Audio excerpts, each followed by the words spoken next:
ये कहानी शुरू करूं उससे पहले आपको एक वीडियो दिखाता हूं, एक तस्वीर दिखाता हूं।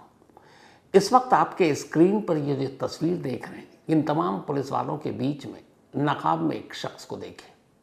सर से पैर तक ये काला नकाब है और इस शख्स की असलियत को छुपाने की इस कदर कोशिश की जा रही है कि इसकी आंखें तक आप नहीं देख पाएंगे। आंखों के आगे दो होल हैं और उसी में से बस ये देख कर चल रहा है। सिवाय इस हथेली के इस हिस्से को छोड़ दें तो जिस्म का इसका कोई हिस्सा नजर नहीं आ रहा। ये जो जगह है ये एक कोर्ट है, एक अदालत है और ये पुलिस वाले इस अदालत में इसको लेकर पेश हुए थे क्योंकि अदालत में जज साहब के सामने 164 के तहत इसे एक स्टेटमेंट दर्ज करना था, इसे एक बयान देना था। लेकिन इतनी सुरक्षा और इस तरीके से इसको छुपाकर, इसके चेहरे को छुपाकर, यहाँ तक कि सिर्फ आँखों के आगे भी छोटे छोटे सुराख हैं ताकि आंखें भी कोई ना देख पाए और ना पहचान पाए। इतनी सुरक्षा और इसकी इतनी पहरेदारी और इसकी शख्सियत या इसकी असलियत को इतना क्यों छुपाया जा रहा है, ये पूरा वीडियो आपने देख लिया। ये कर्नाटक के कोर्ट के बाहर की तस्वीर है। ये शख्स कौन है और इतनी कड़ी सुरक्षा में इसको क्यों ले जाया जा रहा है? तो असल में इस शख्स की जान को खतरा है क्योंकि इसने खुलासा ऐसा किया है कि इसे लगता है कि इसे और इसके परिवार को कभी भी मारा जा सकता है।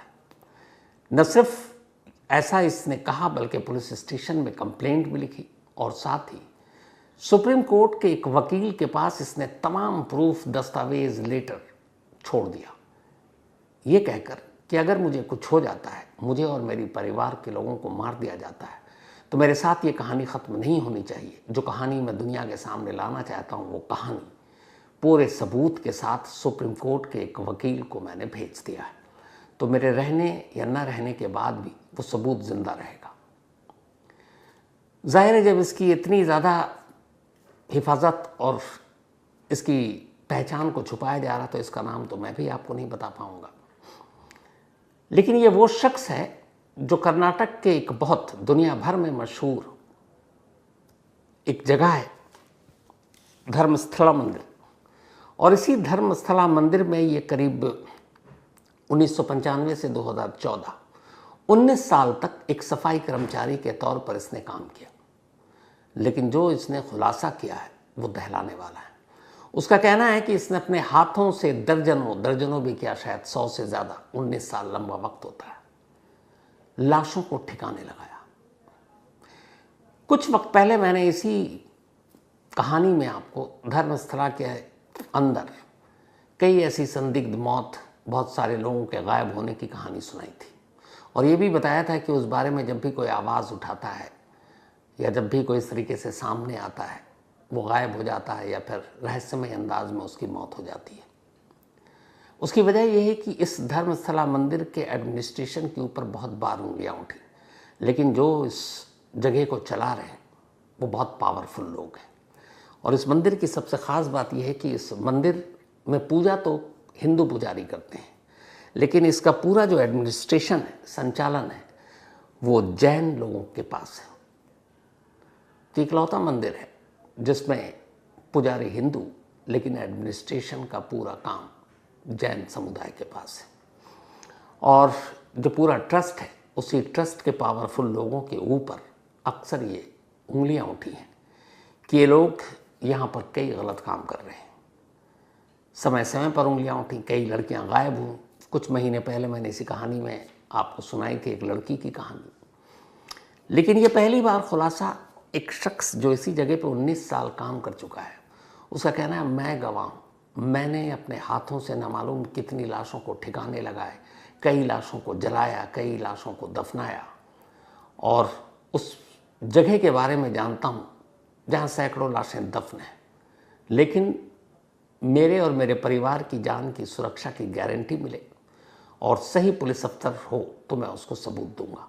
और इसी के बाद FIR दर्ज हुई और कल यानी फ्राइडे को इसकी अदालत में पेशी हुई और अदालत में 164 के तहत इसका स्टेटमेंट दर्ज हो गया है। अब अदालत को ये फैसला लेना है कि इसकी बातों पर यकीन करके क्या जो इसने दावा किया उन जगहों पर जाकर खुदाई की जानी चाहिए जहाँ पर लाशें दफनाए जाने की बात और ये दावा कर रहा है। ऐसी 2 लाशें उस जगह से इसने जाकर निकाली, उनकी तस्वीरें खींची और वो भी सबूत के साथ इस कोर्ट में पेश किया, और सुप्रीम कोर्ट के वकील को जो सबूत भेजे हैं वो भी उसमें शामिल है। इसकी पूरी कहानी असल में इसने खुद ही लिख डाली है, इसलिए बड़ा आसान काम है मुझे सुनाना। बस इंग्लिश में मैं आपको हिंदी में बताता चलूँगा। ये एक कंप्लेंट लेटर है जो इस वक्त मेरे हाथ में है, और ये लेटर जो लिखा गया है ये एसपी सुपरिंटेंडेंट ऑफ पुलिस दक्षिण कन्नड़ डिस्ट्रिक्ट मैंगलोर कर्नाटका, मैंगलुरु के दक्षिण कन्नड़ डिस्ट्रिक्ट के एसपी को ये लेटर लिखा इसी शख्स ने जिस शख्स को आपने नकाब में देखा। ये कहता है कि मेरी जान को लगातार खतरा है क्योंकि मैंने बहुत सारी लाशों को दफनाया है।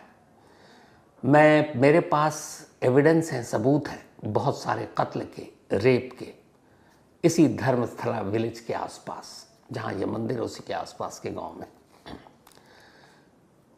अगर मैं रिक्वेस्ट करता हूं कि उन जगहों पर खुदाई की जाए मेरी मौजूदगी में, तो वहां से तमाम लाशें बाहर आ जाएंगी। और साथ ही इसका यह कहना है कि विटनेस प्रोटेक्शन एक्ट के तहत इसे और इसके परिवार की सुरक्षा दी जाए, जिसके बाद एफआईआर दर्ज हुई, सुरक्षा भी दी गई, कल कोर्ट में गवाही हुई। अब इसकी जो पूरी कहानी है वो सुनिए आप, क्या जो इसने कंप्लेंट में लिखा है। इसने लिखा है कि मेरा दिल रो रहा है, मुझे बहुत पछतावा है, मैंने इतने लंबे वक्त गुजारे, लेकिन अब मुझसे बर्दाश्त नहीं हो रहा। मुझे लगता है कि अब सच्चाई को सामने लाना चाहिए क्योंकि मैं परेशान बेचैन हो रहा हूँ। मैंने 11 साल पहले धर्मस्थला छोड़ दिया, और 11 साल पहले धर्मस्थला छोड़ने के बाद मैं अपने परिवार के साथ चुपके से वहाँ भागा, क्योंकि मुझे पता था कि अगर मैं एलानिया भागूंगा तो मुझे और मेरे परिवार को मार दिया जाएगा। इसके बाद धर्मस्थला से निकलकर मैं एक पड़ोसी राज्य में छुपकर अपने परिवार के साथ रह रहा हूँ। यहाँ तक कि अपनी पहचान, हर चीज़ मैंने बदल दी है, क्योंकि वो लोग इतने पावरफुल हैं कि कहीं अगर उन्हें पता चल गया तो मुझे ढूंढ निकालेंगे, मुझे और मेरे परिवार को मार देंगे। इसने लिखा है कि मैं एक सफाई कर्मचारी के तौर पर धर्मस्थला मंदिर के साथ 1995 से जुड़ा। दिसंबर 1995 से लेकर 2014 तक मैंने वहाँ काम किया, यानी 19 साल। ये जो पूरा इलाका है मैंने बहुत नज़दीक से देखा है। मेरा काम था कि जो नेत्रावती रिवर है और उसके आसपास का इलाका है उसको साफ करना, सफाई करना, और ये मेरा डेली का काम था। और इसी काम के दौरान मैंने बहुत सारी चीज़ें देखी।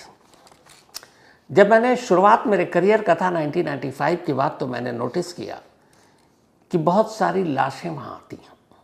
पहले मुझे लगा कि शायद ये सुसाइड के केस होंगे, खुदकुशी किया होगा लोगों ने, एक्सीडेंट के होंगे, डूबने से हुए होंगे उस नदी में, और लेकिन इन लाशों में ज़्यादातर महिलाओं की लाशें हुआ करती थी। ये एसपी को लिखे कंप्लेंट को मैं आपको पढ़ के सुना रहा हूँ। मैंने कई ऐसी फीमेल लाशें देखी जिनके जिस्म पर कपड़े नहीं थे, सिर्फ अंडरगारमेंट्स थे। कई मैंने स्कूल ड्रेस की लड़कियों की लाशों को देखा जो स्कूल ड्रेस पहनी हुई थी। फिर मैंने कई ऐसी लाशें देखी जिसको देखकर मुझे समझ में आ गया जिसमें पर कपड़े हैं नहीं, कि उनके प्राइवेट पार्ट्स जख्मी हैं और उनके साथ कुछ ज़बरदस्ती की गई है। ये सब देखता रहा। 95 से 98 आ गए, 3 साल बीत गए। 1998 में पहली बार मैंने अपने सुपरवाइज़र को कहा कि ये जो इस तरह की लाशें आ रही इसमें कुछ गड़बड़ है और हमें पुलिस को इन्फॉर्म करना चाहिए, क्योंकि इस तरीके से सीक्रेटली जो लाशें हम ठिकाने लगा रहे हैं गैर कानूनी हैं। जब मैंने ये सुपरवाइज़र से अपने बात कही तो सुपरवाइज़र ने फ़ौरन मुझे कहा कि ये सोचना भी मत और अपना काम करो। और इसके बाद मुझे बुरी तरह मारा पीटा गया कि दोबारा अगर इस बारे में अपना मुंह खोला तो फिर तू गया। तो मुझे इसके बाद लगातार मारा गया, बट फिर मैंने कई बार रिफ्यूज़ कर दिया कि मैं इन लाशों को ठिकाने नहीं लगाऊंगा, और तब भी मुझे मारा पीटा गया। फिर मैंने कहा कि ठीक है, मैं किसी को ये बात नहीं बताऊंगा। तो उन लोगों का ये भी था कि तुम यही हो, तुम्हारा परिवार यही, अगर तुमने मुंह खोला और किसी को भी बताया और कभी पुलिस के पास जाने की कोशिश की तो तुम तो गए, तुम्हारे पूरे परिवार का सफाया कर दूंगा। फिर उन्होंने मुझे धमकी दी, कहा कि तुमको मारने के बाद तुम्हारे टुकड़े कर देंगे और इन्हीं जगहों पर तुम्हारी लाश को भी उन टुकड़ों समेत दफना देंगे, तुम्हारी पूरी फैमिली को मार डालेंगे। अब ये सारी धमकी सुनने के बाद मैं डर गया और मैं वहीं अपना खामोशी से काम करने लगा। लाशें आती रहीं, मैं उन्हें ठिकाने लगाता रहा। मेरे अपने इस कार्यकाल के दौरान यानी कि 19 सालों में न जाने मैंने धर्मस्थला रीजन के आसपास कितनी ही लाशों को ठिकाने लगाया। कई बार मुझे ये इंस्ट्रक्शन मिलता कि इन लाशों को दफनाना नहीं, इन्हें जलाना है, और फिर मुझे डीजल दिया जाता, मैं उस डीजल को लाशों पर डालता और फिर उन्हें जला देता। इंस्ट्रक्शन ये भी होता कि जब आप लाश को जलाएं तो एक भी सबूत बचना नहीं चाहिए। और इस तरीके से 100 ऑफ डेड बॉडीज, सैकड़ों लाशों को ठिकाने लगाया। 2014 तक मेरी मेंटल हालत अब खराब होने लगी। मुझे लगा कि ये मैं क्या कर रहा हूं, 19 साल से लाशों को ठिकाने लगा रहा हूं और तब मैं डरा हुआ भी था।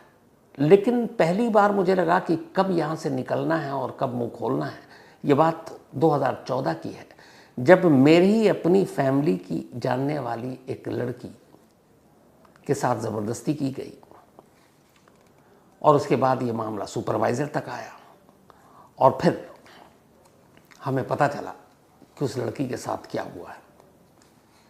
और उस लड़की के साथ जो कुछ हुआ उसके बाद उसे भी उसी तरीके से मारकर दफना दिया गया। जब मेरे अपने परिवार के एक रिश्तेदार की लड़की की ये बात और ये सच्चाई सामने आई तो मैं घबरा गया और मेरे दिमाग ने काम करना बंद कर दिया। दिसंबर 2014 में एक रात चुपचाप से, खामोशी से अपने पूरे परिवार को लेकर मैं धर्मस्थला से भाग गया, क्योंकि मुझे पता था कि मेरे परिवार की उस लड़की के साथ जो हुआ तो उन लोगों को भी डर लगेगा कि कहीं यह मुंह न खोल दे। और इसी वजह से अब मुझे लगा कि इससे पहले कि मुझे मार डालें, मैं अपने परिवार को लेकर धर्मस्थला से निकल गया। बट मुझे पता था कि ये लोग मुझे ढूंढते ढूंढते कहीं भी पहुंच सकते हैं।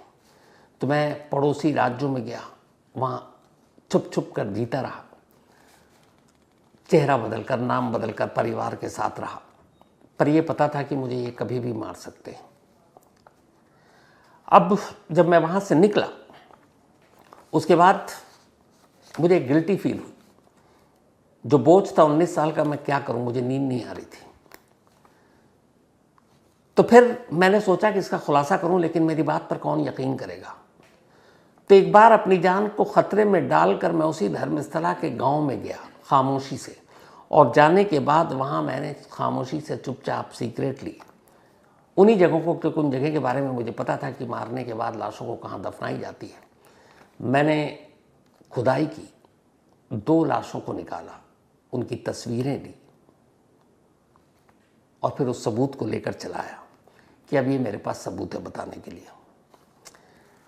अब वो सारे सबूत, फोटोग्राफ, बॉडी की और सारी चीज़ों की मेरे पास थी। अब मैंने कहा अब मैं कंप्लेंट करूँगा। फिर इसके बाद एसपी मैंगलोर को उसने ये पूरे कंप्लेंट अपने वकील के ज़रिए लिखा और ये सारे सबूत दिए। अब इसका कहना आगे इस कंप्लेंट में कि मैं इस जांच में पूरी मदद करने को तैयार हूँ, मैं हर वो जगह दिखाने को तैयार हूँ जहाँ लाशों को दफनाया गया है और पूरे धर्मशाला रीजन में कहाँ कहाँ क्या कुछ हुआ है। खुदाई के दौरान मैं वहाँ खुद मौजूद रहकर बताऊँगा कि कहाँ कहाँ पर लाशें हैं, लेकिन इसके लिए ज़रूरी है कि मुझे और मेरे परिवार को सुरक्षा दी जाए। कंप्लेंट में आगे ये भी कहा गया है कि मैं उन तमाम लोगों के भी नाम बताऊंगा जो धर्मस्थला टेम्पल और दूसरे स्टाफ या फिर जो मैनेजमेंट के लोग हैं जो इस पूरे रैकेट में शामिल हैं। ये वो लोग हैं जिनसे लगातार जान का खतरा है मुझे भी, और यही वो लोग हैं जिन्होंने न मालूम कितने रेप और कितने मर्डर और इन लाशों को दफनाने के पीछे हैं। बट मैं अभी इस कंप्लेंट में इन लोगों के नाम नहीं लूँगा।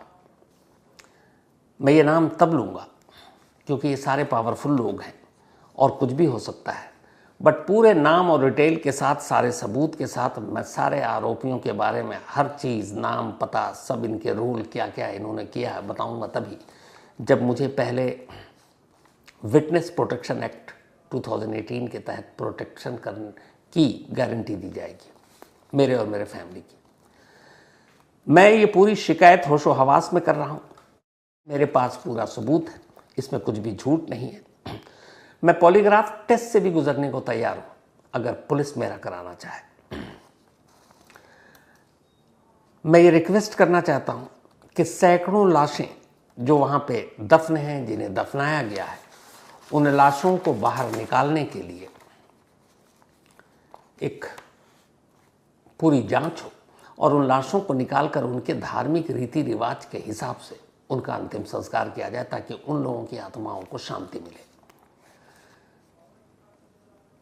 अब ये सारी चीज़ें लिखने के बाद उसने ये भी लिखा है कि मुझे पता है कि जब मैं अब सामने आऊँगा इस कंप्लेंट के बाद वैसे भी आ जाऊँगा और उन लोगों को चेहरा और मेरा नाम बेशक पता नहीं पर पता चल जाएगा मैं कौन हूँ, क्योंकि 95 से 2014 तक कितने स्टाफ थे ये भी पता है, मैं सफाई कर्मचारी हूँ ये भी हिंट दे रहा हूँ, तो कुछ भी हो सकता है।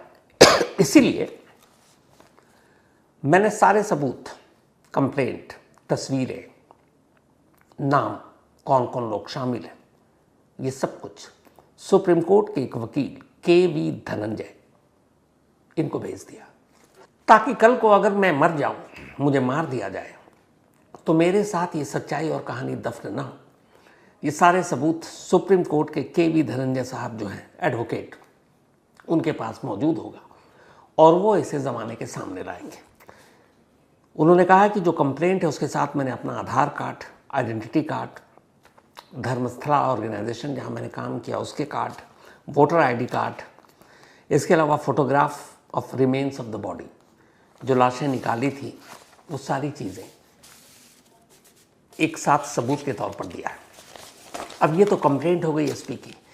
इस कंप्लेंट के बाद ही एक FIR दर्ज हुई, लेकिन कर्नाटक के होम मिनिस्टर ने कहा कि कंप्लेंट तो दिया लेकिन पुलिस ने उन्हें सम्मन भेजा था कि आकर स्टेटमेंट पुलिस के सामने वर्बली लिखाएं, वो आए नहीं, तो हम आगे क्या कार्रवाई करें। जबकि कानून के जानकार के हिसाब से अगर FIR किसी ने कंप्लेंट दी है तो आप उसको दर्ज करके जांच करनी चाहिए, लेकिन खैर सरकार ने तो कुछ किया नहीं। लेकिन ये शख्स पहुंच गया कोर्ट में कल इसकी गवाही दर्ज हो गई। 164 मजिस्ट्रेट के सामने की गवाही एक कानूनी दस्तावेज है। अब कोर्ट को तय करना है कि इसकी इस गवाही के आधार पर क्या धर्मस्थला के उन गांवों में, उन जगहों पर जहां इसने बताया है सैकड़ों लाशें दफन हैं, वहां खुदाई होगी और ये जाएगा। जाहिर सी बात है पूरी मीडिया की भी नज़र है, तमाम कैमरे भी होंगे और अगर ऐसा हुआ जो कुछ इसने लिखा है इसका 10% भी, तो फिर सच्चाई रोंगटे खड़े करने वाली। शायद हाल के वक्त में ऐसा कोई इंसिडेंट या ऐसी कोई वारदात, ऐसी चीज़ें सामने ही नहीं आई होगी जहाँ सैकड़ों लाशें और उनमें भी बड़ी तादाद महिलाओं और लड़कियों की। और ये कहानी इसलिए भी बेचैन करती है क्योंकि इस इलाके को जानने वाले लोग ये मानते हैं कि यहाँ से बहुत सारी लड़कियाँ गायब हुई, बहुत सारी महिलाएं गायब हुई, आज तक उनका पता नहीं। तो क्या वाकई उन सब की लाशें उन जगहों पर दफना दी गई हैं जो इस कंप्लेंट में है? बहुत मुमकिन है अगले हफ्ते शायद इस पर कुछ बड़ा एक्शन हो और उसके बाद अगर ये सच बाहर निकला तो आप यकीन मानिए आने वाले वक्त में ये देश भर की हेडलाइन और सुर्खियां होंगी, क्योंकि ऐसी स्टोरी के बारे में तो मैं अभी से सोच कर ही बेचैन हो रहा हूँ कि ऐसा कैसे हो सकता है। कितने लंबे वक्त तक इतनी बड़ी तादाद में लोगों का कत्लेआम हो रहा, कत्लेआम ही इसे कहेंगे, रेप पर रेप हो रहा है और इतने पावरफुल लोग कि आज तक कुछ हुआ ही नहीं। और जब जब जिसने आवाज़ उठाई वो भी गायब रहस्यमय तरीके से, उसका भी कुछ नहीं, यहाँ तक कि पुलिस वाले गायब हो गए। और ऊपर से ये कि पावरफुल ये वो लोग हैं जो पिछली कहानी में आपको बताया मैंने कि जब ऐसी कोई चीज़ आती है तो फिर पता चलता है कि जब ये कोर्ट पहुंच जाते हैं और फिर कोर्ट से आता है कि लोगों के आप नाम नहीं लेंगे, जो भी शक के घेरे में है नाम लेंगे तो कोर्ट से सम्मन आ जाएगा, फिर आप ही उल्टा फंसेंगे। तो सोचिए कितने पावरफुल लोग होंगे। लेकिन सैल्यूट है इस शख्स को, इस सफाई कर्मचारी को जो 19 साल बाद इस सच्चाई को बाहर लाने के लिए अपने और अपने परिवार की पूरी जान को खतरे में डालकर कोर्ट तक तो पहुंच गया। अब आगे कोर्ट की जिम्मेदारी है कि वो सच्चाई को सामने लाए। तो उम्मीद के